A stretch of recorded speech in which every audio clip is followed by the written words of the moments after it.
बच्चों, कैसे हैं आप सभी। मैं हूं पूजा मेहता और मेरे YouTube चैनल स्टडीनेटिक में आप सभी स्टूडेंट्स का वेलकम है। बच्चों, क्लास 11 की अकाउंटिंग पढ़ रहे हैं हम, जिसका चैप्टर 8 जनरल्स के एक्सरसाइज के क्वेश्चंस कर रहे हैं TS ग्रेवाल की बुक से, बिल्कुल नई बुक से, 2021 एडिशन की बुक से। तो ठीक है बच्चों, अभी तक हमने 15 नंबर तक के क्वेश्चन को सॉल्व कर लिया है, उसके सारे ट्रांजेक्शन्स को समझ लिया है। फिर भी यदि आपको कोई डाउट है तो आप मुझसे पूछ सकते हैं। अब हम हमारे नेक्स्ट क्वेश्चन नंबर 16 को आज अच्छे से करेंगे, ठीक है ना। उसके सारे ट्रांजैक्शंस को अच्छे से समझेंगे, लेकिन उससे पहले बच्चों मेरे चैनल को ज़रूर सब्सक्राइब करें, लाइक करें, कमेंट करें। स्टार्ट करते हैं क्वेश्चन नंबर 16 के साथ। तो देखिए अपनी स्क्रीन पर क्वेश्चन नंबर 16 को। Enter the following transaction in the general of Suresh Delhi who trade in readymade garments. यहाँ पर हमें जनरल एंट्रीज करनी है किसकी, सुरेश की बुक्स में, उसके गारमेंट कंपनी की। ठीक है बच्चों, यहाँ पर लिखना है जनरल, उसके बाद लिखना है in the books of Suresh Delhi. ठीक है, ये लिखना बहुत ज़रूरी है। यहाँ पर स्पेस की कमी के कारण नहीं लिखा मैंने, लेकिन आपको ये लिखना बहुत ज़्यादा ज़रूरी है। तो चलिए पढ़ते हैं इसके पहले ट्रांजेक्शन को। क्या है पहला transaction? Suresh paid bank as a capital. Suresh ने बैंक को पेड किया कैपिटल के रूप में, मतलब उसने अपनी बिजनेस में इन्वेस्ट किया।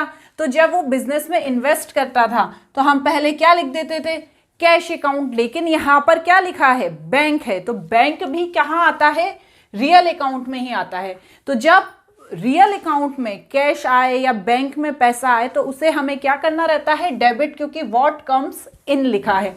तो यहाँ पर क्या करेंगे हम, बैंक अकाउंट डेबिट, और किसके थ्रू आया, कैपिटल के थ्रू आया, क्योंकि बिजनेसमैन ने लगाया ना, ये पैसा बिजनेसमैन ने लगाया कैपिटल के रूप में अपने बिजनेस में, बैंक में। ठीक है, कितना, 60,000 रुपये।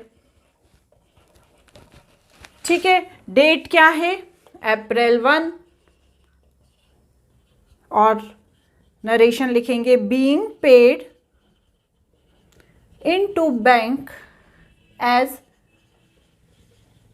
कैपिटल। नेक्स्ट ट्रांजेक्शन को पढ़िए। He bought goods and paid by cheque. उसने गुड्स को खरीदा और पेमेंट कैसे किया, चेक के थ्रू किया। तो जब गुड्स खरीदा तो किसके थ्रू खरीदा, परचेज के थ्रू खरीदा ना, तो परचेज अकाउंट डेबिट हो गया। क्योंकि जब कोई एक्सपेंस और लॉस होता है, परचेज कौन सा अकाउंट है, नॉमिनल अकाउंट है, उसमें जब कोई एक्सपेंसेस या लॉस होते हैं तो उनको डेबिट करते हैं। तो कुछ चीज़ खरीदना, परचेज करना एक तरह से हमारा खर्चा ही है, एक्सपेंस है। तो परचेज अकाउंट डेबिट, और कैसे दिया है, चेक के थ्रू खरीदा है, तो टू बैंक अकाउंट। कितना, 24,000। अप्रैल 2 को। Being bought goods for cheque. ठीक है, नेक्स्ट ट्रांजेक्शन क्या है, अप्रैल 3 का। Sold goods to Mukund and company Delhi. हमने सामान बेचा किसको, मुकुंद एंड कंपनी को। तो मुकुंद एंड कंपनी कौन हो गई, रिसीवर हो गई। तो जब कुछ रिसीव करता है, कोई रिसीवर होता है पर्सनल अकाउंट में, तो उसको क्या किया जाता है, डेबिट किया जाता है। Mukund and company account debit to sales account. Being goods sold to Mukund and company. क्या डेट है, अप्रैल 3, 6,700 बच्चों। नेक्स्ट ट्रांजेक्शन है सोल्ड गुड्स फॉर कैश 10900। तो इसकी एंट्री किस तरह से करेंगे, cash account debit to sales account. Sales account को क्रेडिट क्यों किया, क्योंकि जब हम कुछ बेचते हैं तो हमारी इनकम होती है ना, हमारे पास क्या होता है, पैसा जो होता है वो आ जाता है, और कैश जब हमारे पास आता है तो उसे क्या कर देते हैं, हम डेबिट करते हैं, क्योंकि कोई भी सामान बेचोगे तो भैया पैसा तो आएगा ना। तो जब हमने सामान बेचा तो पैसा आया, यहां पर लिखा being sold goods for cash 10900 और डेट डाल दी अप्रैल 4। अप्रैल 5 paid sundry expenses in cash. बहुत सारे ऐसे खर्चे होते हैं बिजनेस में, जैसे हमारे यहाँ पेन खत्म हो गए, या हमें चाय पीनी है, या हमारे यहाँ कोई पार्टी है तो उसके लिए हमने पैसा देना होता है। तो क्या होता है, इन्हें हम सन्ड्री एक्सपेंसेस में रखते हैं, जैसे विविध खर्चे कहते हैं जिन्हें हिंदी में। टू कैश, जब हम एक्सपेंस करेंगे तो कैश हमारे पास से चला जाएगा, कितना, 3000 रुपये। और क्या लिखेंगे नरेशन में, बीइंग पेड सन्ड्री एक्सपेंसेस। क्या डेट है, अप्रैल 5। ठीक है, नेक्स्ट क्या है, paid for office furniture and fitting by cheque. हमने ऑफिस के फर्नीचर में कुछ फिटिंग वर्क है या कोई ऐसा काम है जिसमें हमें खर्चा करना है, तो उसके लिए हमने पेमेंट किया। तो जी यार, जब हमने पेमेंट किया तो हम क्या करेंगे, ये एसेट्स है, ठीक है ना, हमें पता है जब फिक्स्ड एसेट्स होती है तो उसे ही डेबिट किया जाता है। तो क्या लिखेंगे, furniture and fitting expenses debit, account debit to bank. Bank क्यों किया, क्योंकि हमने चेक के थ्रू पेमेंट किया है। हमने यदि कैश पेमेंट किया होता तो हम कैश कर देते, बैंक से भी पैसा जाता है और कैश के थ्रू भी पैसा जाता है, लेकिन क्वेश्चन में दिया रहता है कि भैया किस तरीके से हमने पेमेंट किया है। तो आपको वो देखते हुए यहाँ पर बैंक या कैश लिखना है। यहाँ पर आप नरेशन में लिख देंगे, being paid for furniture and fitting. क्या डेट है, अप्रैल 8, अमाउंट है 4000। ठीक है, नेक्स्ट ट्रांजेक्शन देखिए, bot goods for Ramesh and brothers 10,600। हमने सामान खरीदा रमेश एंड ब्रदर्स से, हमने सामान खरीदा रमेश एंड ब्रदर्स से, कितने का, 10,600 का। तो भैया जब कोई सामान खरीदा तो परचेज अकाउंट को क्या कर देंगे, हम डेबिट कर देंगे, क्योंकि परचेज करने से क्या होता है, खर्चा हो जाता है ना। ये दिया है ना, ऑल एक्सपेंसेस और losses and to Ramesh and brothers. ये कौन है, गिवर है, क्योंकि हमने क्या करा, सामान खरीदा है, तो हमारे पास परचेज के थ्रू सामान आ गया, और देने वाला कौन है, रमेश एंड ब्रदर्स। अब क्या हुआ, हमने सामान खरीदा कितना, 10,600 का। ध्यान से समझिएगा बच्चों ये वाली एंट्री, और यहाँ पे पहले तो हम नरेशन लिख देंगे, being goods bought Ramesh and brothers. ठीक है, ये कब की है, अप्रैल 9 की। अब नेक्स्ट ट्रांजेक्शन देखिए, वही गुड्स अप्रैल 11 को, ये सभी इंटरकनेक्टेड हैं। वही गुड्स 11 अप्रैल को हमने रिटर्न कर दिया रमेश एंड ब्रदर्स को, लेकिन वो गुड्स का अमाउंट कितना था, 1500। मतलब हमने सारा वापस नहीं किया, सिर्फ थोड़ा सा वापस कर दिया 1500 रुपये का। तो हम क्या लिखेंगे, पाने वाले कौन हो गए, जो सामान हमने वापस किया है, किसे किया है, रमेश एंड ब्रदर्स को। तो Ramesh and brothers account debit to purchase return account, being return goods to Ramesh and brothers।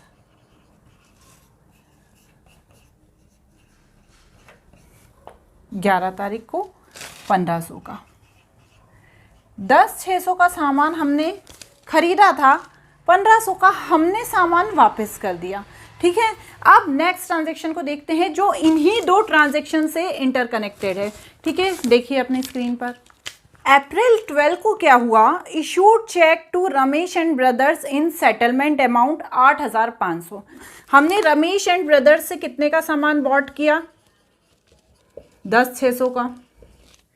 Return कितने का किया? 1500 का। तो 10,600 में से 1500 का रिटर्न किया तो 9,100 का।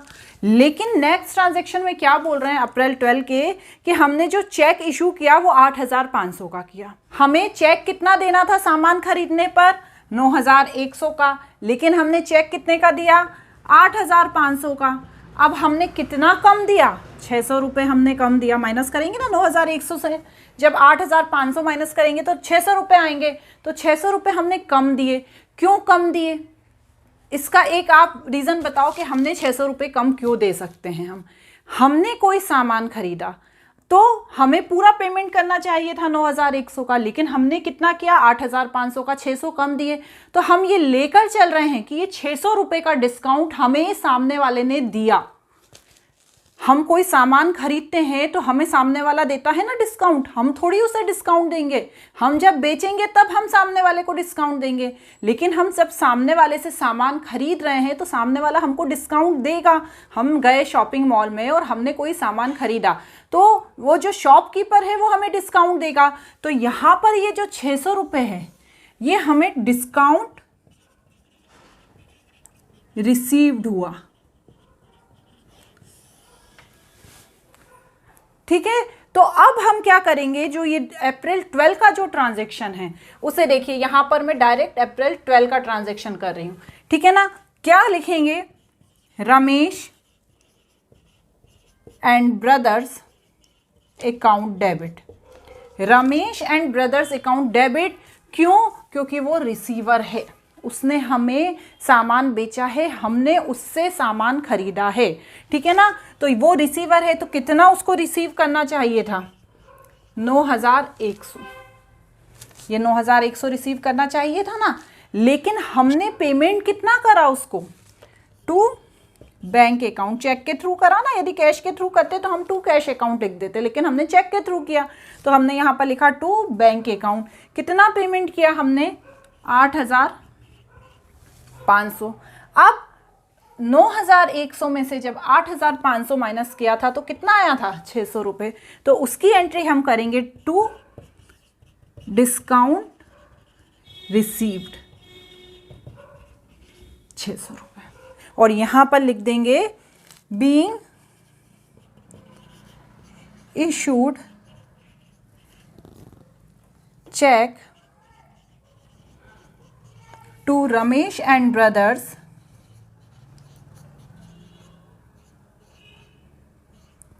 इन सेटलमेंट। क्लियर? समझ में आया? अब नेक्स्ट ट्रांजैक्शन देखते हैं।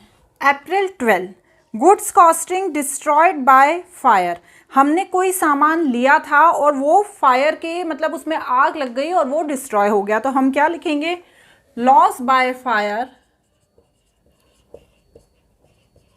अकाउंट डेबिट, क्योंकि नॉमिनल अकाउंट में जितने भी लॉस होते हैं उन्हें डेबिट किया जाता है, टू परचेज अकाउंट। आप परचेज अकाउंट को क्यों करेंगे? क्योंकि क्या होता है ना, परचेज हमने कोई सामान खरीदा था तभी तो वो नुकसान में जल गया और हमारा नुकसान हो गया, तो यहाँ पर हम परचेज अकाउंट को क्रेडिट कर देंगे क्योंकि हमने वो सामान खरीदा था और आग लग गई इसलिए वो डिस्ट्रॉय हो गया। इस तरह इसकी जनरल एंट्री करेंगे। क्या अमाउंट आएगा? 5,000। Being goods costing destroyed by fire. April 12। Next transaction क्या है? Insurance company paid claim. हमने जब हमारा सामान जल गया तो हमने क्या किया? इंश्योरेंस कंपनी पर क्लेम कर दिया कि भैया हमारा सामान जल गया है, हमें पैसा दो। तो उसके थ्रू हमें कितना पैसा मिला? 4,000 मिला। हमें पूरा 5,000 नहीं मिला, थोड़ा कम ही मिलता है, तो हमें 4,000 रुपये मिला। तो जब हम 4,000 रुपये हमें मिला तो वो हमेशा बैंक के थ्रू ही हमारे पास आएगा, कभी कैश के रूप में हमारे पास नहीं आएगा। इसलिए हम बैंक अकाउंट डेबिट कर देंगे और टू इंश्योरेंस कंपनी कर देंगे, क्योंकि इंश्योरेंस कंपनी कौन है? गिवर है। और यहां लिख देंगे बीइंग इंश्योरेंस कंपनी पेड। ठीक है, कितना? 4000 रुपये। क्लियर हुआ? नेक्स्ट ट्रांजेक्शन देखिए, बैंक चार्ज इंटरेस्ट। बैंक ने इंटरेस्ट चार्ज किया। तो भैया हमारे पास यदि हमने किसी तरह का लोन ले रखा है, हमने किसी तरह का बैंक से पैसा ले रखा है, तो बैंक इंटरेस्ट उसका लेता है। तो यहाँ पर क्या करेंगे? इंटरेस्ट अकाउंट डेबिट कर देंगे और टू बैंक अकाउंट कर देंगे। क्यों? क्योंकि भैया हमने बैंक के थ्रू ही बैंक को पैसा दिया, लेकिन इंटरेस्ट के रूप में। तो इंटरेस्ट अकाउंट को इसलिए डेबिट कर दिया और बैंक से पैसा चला गया इसलिए उसे क्रेडिट कर दिया। और यहां पर लिख दिया बीइंग बैंक चार्ज्ड इंटरेस्ट। कितना? 200 रुपये। ठीक है, नेक्स्ट ट्रांजेक्शन है अप्रैल 30 का। ठीक है, borrowed from Riddhi 10% per annum interest. हमने रिद्धि से कुछ लोन टाइप का लिया और 10% पर एनम इंटरेस्ट हम उसको देंगे, ऐसा हमने बोला, और 50,000 रुपये हमने उसको इंटरेस्ट पे किया। तो ये 10% पर एनम का क्या है बच्चों? देखो क्या होता है, जब भी कोई इंटरेस्ट की बात होती है तो कुछ ना कुछ उसका रेट निश्चित रहता है। ठीक है, चाहे वो बैंक से लो या आप कहीं और से लोन लो। तो ये सिर्फ बताने के लिए कि 10% पर एनम के हिसाब से रिद्धि से हमने लोन लिया है। तो पेड कितना क्या है? 50,000। तो जब हमने पेड किया 50,000 तो हमारे पास से क्या हो गया? कैश चली गई। तो कैश अकाउंट डेबिट। और किस रूप में चली गई? Loan from Riddhi. हमें मेंशन तो करना पड़ेगा ना कि भैया किस रूप में हमने कैश चुकाया है, और लिखेंगे बीइंग बोरोड फ्रॉम रिद्धि। कितना? 50,000। आप नरेशन में पूरा भी लिख सकते हैं कि loan borrowed from Riddhi 10% per annum interest. ठीक है, नेक्स्ट ट्रांजेक्शन देखिए, received from Mukund and company on account 3000। हमने यहाँ पर रिसीव्ड किया, तो जब हम रिसीव्ड करेंगे तो कैश हमारे पास आ जाएगा।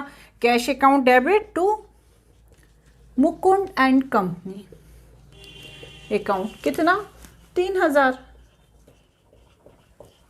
लिखिए narration, being received from Mukund. Date भी ज़रूर लिखना है, अप्रैल 30। ये भी 30, सारे ट्रांजेक्शन ही 30 है, एक ही डेट के बहुत सारे ट्रांजेक्शन हैं। ठीक है, नेक्स्ट ट्रांजेक्शन देखिए, sold house hold furniture in paid the amount in the business. हमने हमारे घर का फर्नीचर बेच दिया और जो पैसा मिला उसे हमने हमारे बिजनेस में लगा दिया।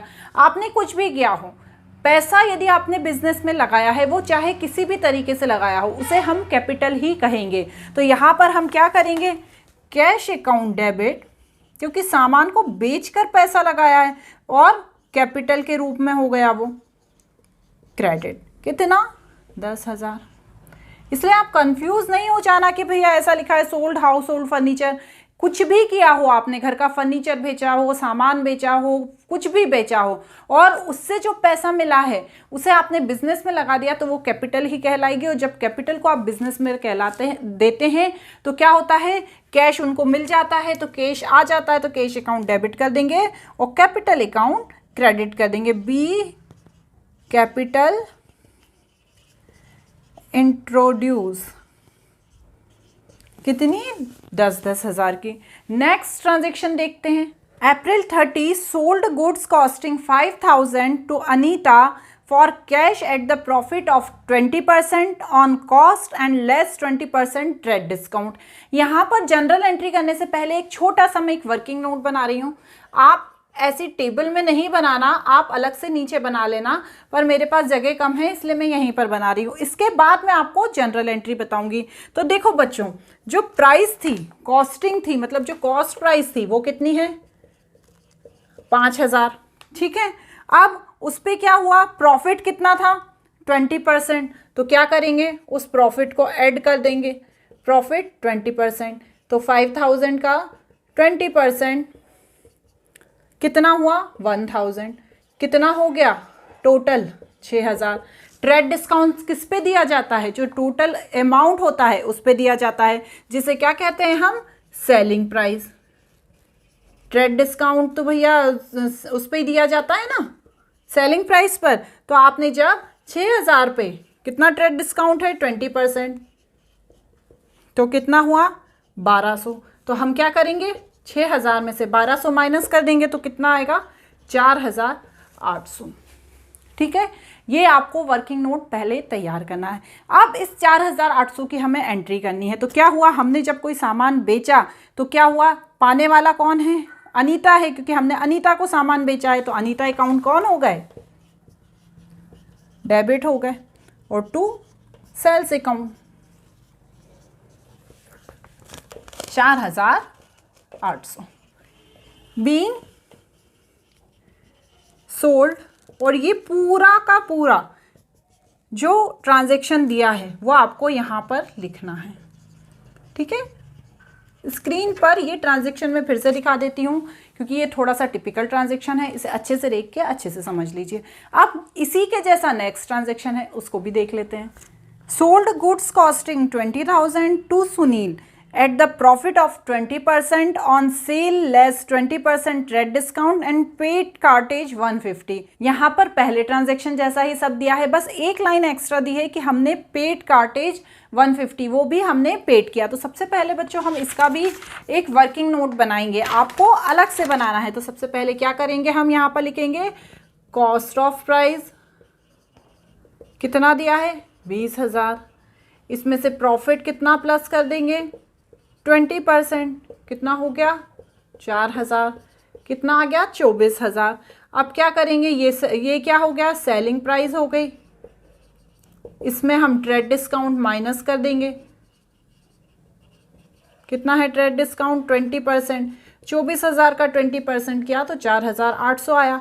और जब 24,000 में से 4,800 को माइनस किया तो आया 19,200। अब हमें इस 19,200 को क्या करना है, इस 19,200 की हमें एंट्री करनी है। तो सबसे पहले तो क्या करेंगे, हम यहाँ पर लिखेंगे Sunil account debit to sales account.